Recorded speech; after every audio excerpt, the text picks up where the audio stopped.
l'agitation, l'opposition, les crises. Et si ces comportements-là étaient des réactions d'un réflexe de Moro? Bonjour, je m'appelle Cindy et bienvenue dans la Minute Tonique. Est-ce que tu as dans ta vie, dans ton entourage, des enfants qui ont des excès de colère, des écarts de conduite ou qui vivent de l'anxiété?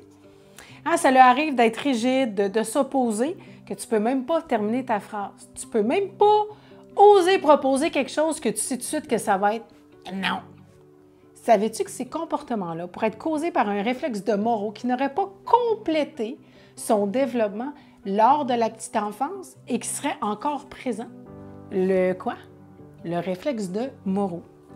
C'est un des premiers réflexes à se mettre en place chez le bébé pour lui permettre d'appeler au secours et c'est ce réflexe-là qui va faire en sorte qu'il va construire, solidifier les bases de sa sécurité intérieure. Mais comment ça se passe? En fait, le bébé, quand il vit de l'insécurité, un bruit fort, une lumière ou quelque chose d'inattendu, bien, il va crier, il va pleurer pour appeler à l'aide. Il demande le secours. Papa, maman, il va venir le prendre dans ses bras, le réconforter, le rassurer.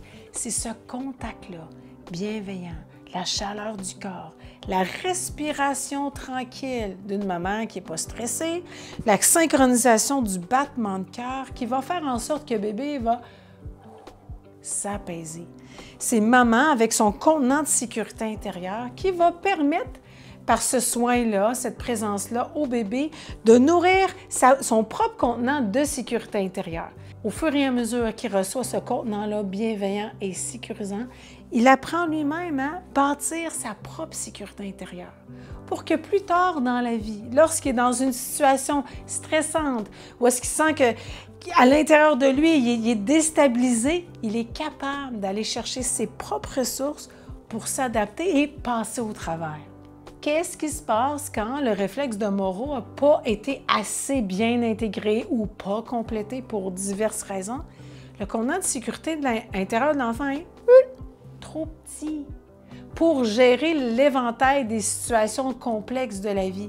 Quand il va rencontrer un stress ou va se sentir insécure, en fait, il est plus sensible, il est plus fragile, il y a moins de tolérance par rapport au stress.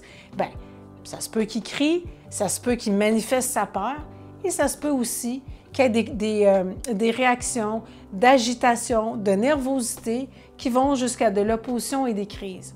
C'est sa façon de demander à l'aide, comme quand il était petit.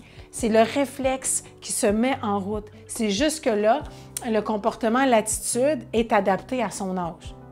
Ce qu'il faut retenir, c'est que son comportement nous indique un manque de sécurité intérieure.